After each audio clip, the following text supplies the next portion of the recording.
Hello, this is Dread, and in today's video topic, this is going to be the Zero to Hero episode on the Ignite Frostclaw Sorcerer. So if you don't know, Spark Charge Sorcerer, like Spark Charge Frostclaw Sorcerer, is taken out back. They're making it so that the node that proc Spark Charges only works with Static Orb, which means Frostclaw is no longer the best Spark Charge like skill in the entire game, which means there are other ways to play Frostclaw again.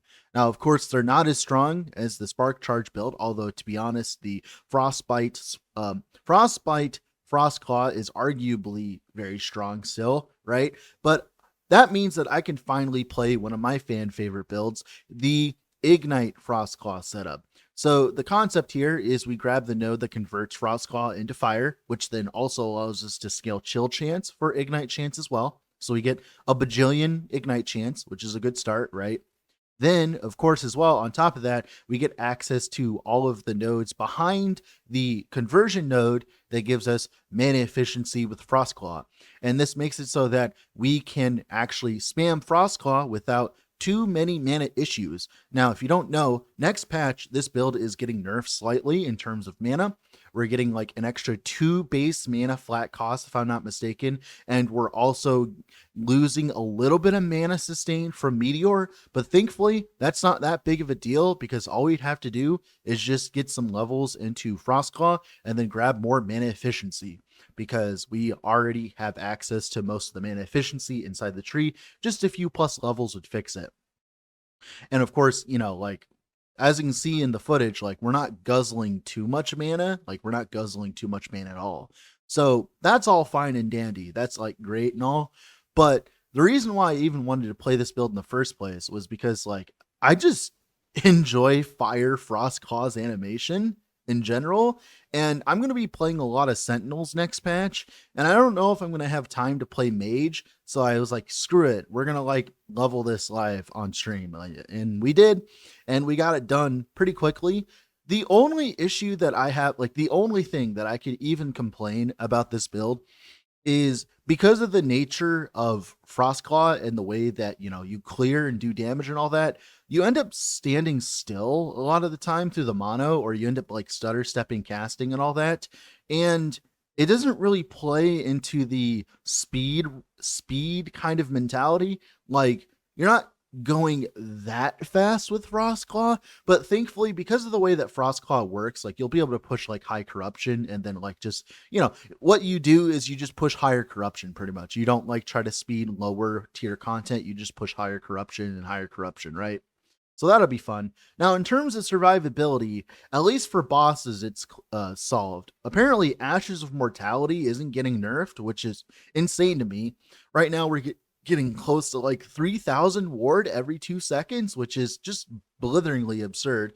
And if we combine that with, of course, a decent amount of ward retention that we can eventually get once we swap into a one-handed 4 LP fire starters setup, and of course the offhand that gives us a bunch of ward retention, right? Once we swap into that, we can actually end up with decent ward per second. But also as well, I'll be honest, I don't know why you'd ever go away from going hybrid with this setup, because you can get so much HP next patch, right? Not only is every character just getting flat out 200 flat HP from level scaling, right?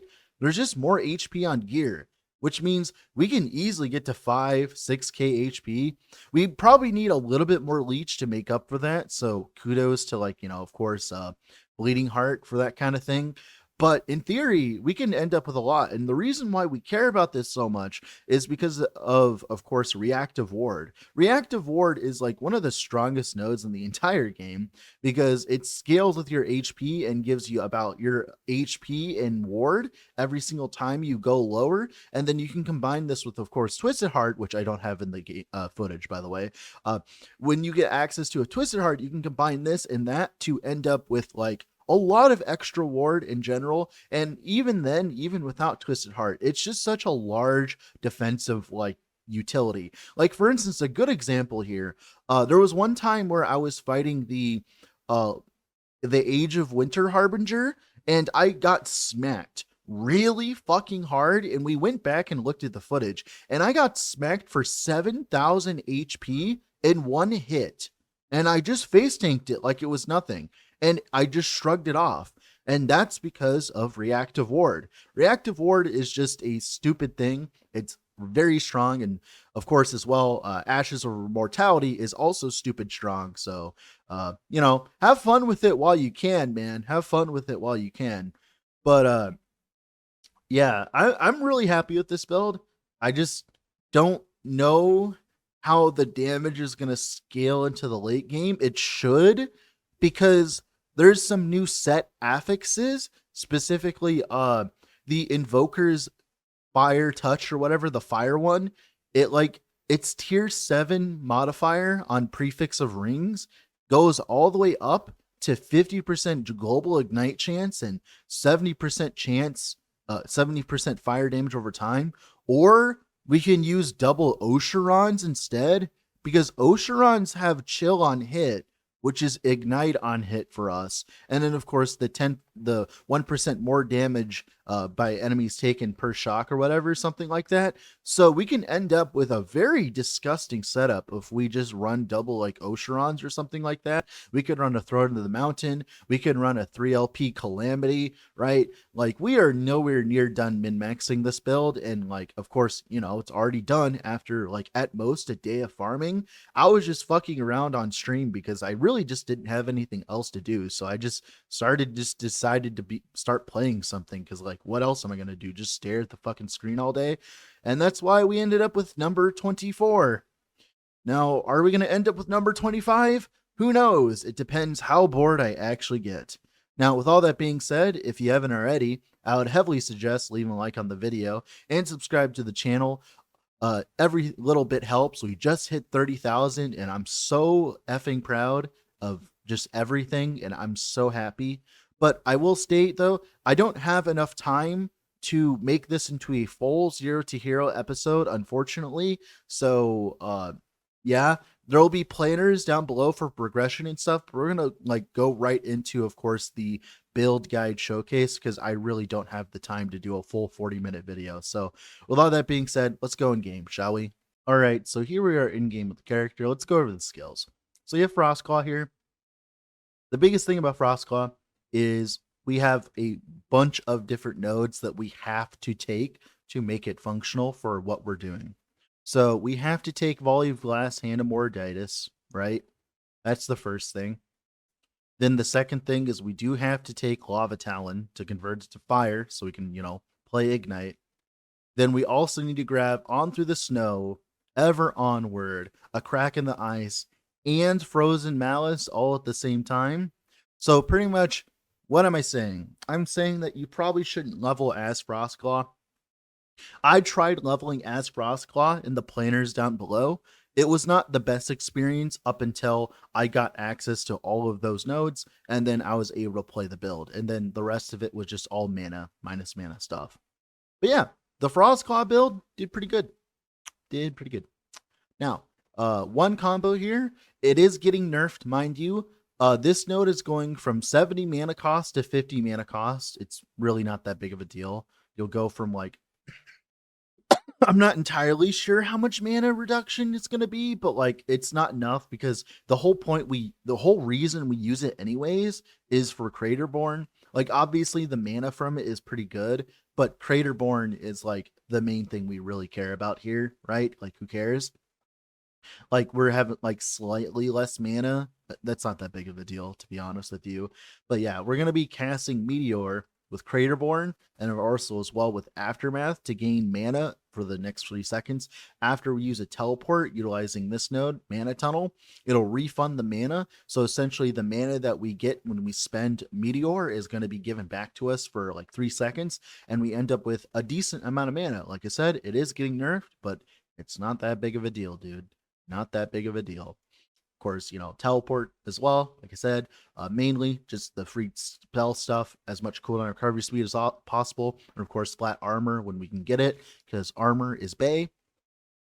Stereotypical flame ward setup, nothing too crazy there. And then also as well, just for emergencies, we have focus. Focus ends up giving us a decent amount of mana, of course, because we're a sorcerer. We can just simply stack max mana if we really need to. Like, if the mana nerfs are that bad, we can always just slap a flat mana roll on our chest, or a helmet, or amulet, or like, I do have one here, and we could like get mana elsewhere. Like, there's a lot of different places currently that I can get flat mana. I can also get flat mana down here. I could get like percent mana here. Pretty much what I'm trying to say is, if the mana nerfs are quote unquote really that bad, all we'd have to do is just build slightly more mana, get cooldown recovery speed on our gear so we can use focus more often, and then like all of a sudden it's all fixed and not that big of a deal, right? So yeah, like the mana nerfs aren't really going to affect this version of the build at all. Like, because we have so much mana efficiency with Frostclaw, our Frostclaw already has like a really low mana cost, even at 200% cast speed. Hopefully, we can get to 300% cast speed by the end of it when we min max it and stuff like that. But we really can't get that right now. We can only pretty much get 200%. So let's talk about the passive tree and things that are important. So, of course, the main thing here is getting the cast speed here, getting the ignite chance here, and then getting reactive ward and silver rune. So this combo is just so much extra like tankiness for free. It's amazing. It pretty much incentivizes us to go HP stacking, which is getting buffed immensely next patch. Also, as well as sphere of protection, more cast speed up here, more cast speed here while wielding a staff. We just want as much cast speed as possible with this build because our mana sustain is so good right now that like I just need more cast speed. Like, literally, just give me more cast speed. Like, all I'd have to do is get more cast speed and some cooldown somewhere here and there, like on my gear. Like, my gear's ass, okay? My gear is like complete ass. If we just refined our gear just a little bit, right? We can get a little bit more mana on our gear, and then we could actually just fucking spam out the absolute crap out of Frostclaws, and I really want to see that eventually. I do plan on playing this character again. More cast speed here, of course. We don't spec too hard into intelligence because we're not like a ward build, if that makes sense. We're a ward adjacent build. Like, we have ward, but ward in the moment when it matters, when we take a lot of damage. That's like pretty much the idea here, is like we generate ward when it matters. Eventually, a Twisted Heart would help out a lot when we have better leech and stuff like that. Although I'm personally more of a fan of Soulfire, just the amount of damage it provides. So I'm not entirely sure how I feel about that, but I'd have to like I said, this is a zero to hero episode. This is not a min-maxing episode. So like, we'll get there when we get there, right? Uh just 15% more fire damage over time and some ignite duration is pretty good. Then 5 points here for cast speed as well, and eventually 5 points here for the refund. Like, remember, all the footage that you saw was without refund, dude. Like, imagine if we had access to refund and a bunch of cast speed. Like, oh my goodness, I'm really excited to like push this build eventually next patch. Also, as well, increase mana eventually, then we also get cooldown recovery speed. And that's pretty much it for the passives that are important. Let's talk about the gear. Now, for the gear, there is no required uniques, although early on I utilized a Falcon for movement speed, right? And then I also used an Avarice as well for leech. I then also used, what is it? The Calamity helmet until I got a helmet with like ignite chance on hit on my helmet here, right? So that's cool. But eventually, you want like a 3 LP Calamity. Now, things that are not mandatory, but you'd probably want to grab, you want to use all your Soulfire Bastion keys to get a Ashes of Mortality from tier 1. Tier 1. Doesn't matter what the rolls are, all you really care about is just having access to an Ashes of Mortality. You end up with so many ignites that you end up with like, I don't know, like 3,000 ward per second or something like that. Like, no, 3,000 ward every 2 seconds, which is just blitheringly OP on bosses, even without any amount of ward retention, as you can see that we currently don't have, right? Even without any ward retention, it still ends up being an absurd amount of like sustain on bosses. Eventually, of course, you would like invest into your ward retention and stuff, but I just don't have access to that. Also, as a ward retention on int is getting nerfed next patch, so we'll have to fuck around with it when we get there. But like I said, Ashes of Mortality good. Like, hell, I didn't even fucking slam the stupid thing, right? And I slammed my Soulfire and it hit like 46 health. Like, dude, the low amount of gear that this character has is criminal. Now, let's talk about the rest of the gear. So for her helmet, ignite chance on fire hit. Eventually, you'd probably want flat mana for the focus stuff, like I said, and then HP, obviously.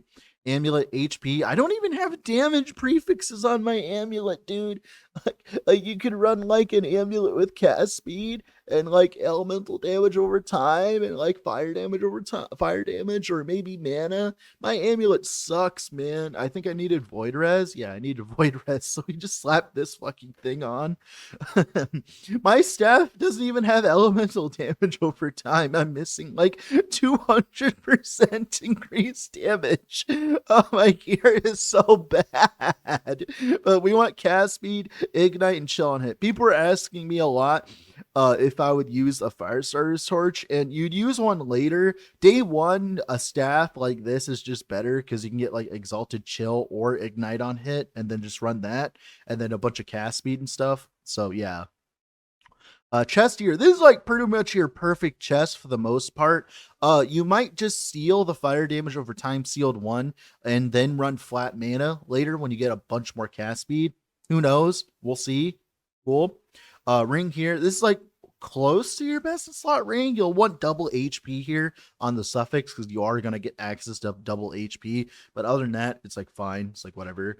Belt here, mana regen, elemental damage over time, and HP eventually. Ring here, eventually you just want like Ellie dot on an ashes would be like great, pretty much. Gloves here, you'd want a pair, either a pair of atrophies, a pair of the fire pen gloves with cast speed, like either one of those would be fine, although you do want some flat mana too here and there. It's where I have my frailty currently, but you could like move that wherever else. And then like double HP on the suffix would be nice. You could use like the armor base instead if you don't have an atrophies or the fire pen gloves. Then boots here, movement speed, intelligence, HP eventually. Then for the relic here, eventually you're gonna want cast speed, Ellie dot, and like HP, and you'll be great with Soulfire. Or you can use a Twisted Heart with like cast speed on it. That works too. Either way, eventually you want to like either get a better Soulfire or get a good Twisted Heart. Either way, right? Then for idols, these mana efficiency with Frostclaw idols are very good for us. Not only do they give us penetration with our ignites and stuff like that, they also as well give us a lot of mana efficiency. This on top of the mana efficiency in the tree is the reason why we could spam out so many Frostclaws without sucking and guzzling up our entire mana bar. Now, of course, fire damage over time, I believe, is the same amount, although this fire damage doubled is better than the fire damage over time, but these are better early on, so like whatever. And then the rest of the idols are probably whatever you can shove on there, probably like ward per second or something like that, or mana spent gained as ward. We are spending a decent amount of mana, so, and we do spend a lot of mana every single time we use Meteor, so like mana spent gained as ward isn't like completely lost on us with this build. But yeah, that's pretty much it for the character. That's pretty much it for the build. I will probably post an updated one in the future when I get around to playing it. All that being said, this has been Dread, off to go do something else. Bye.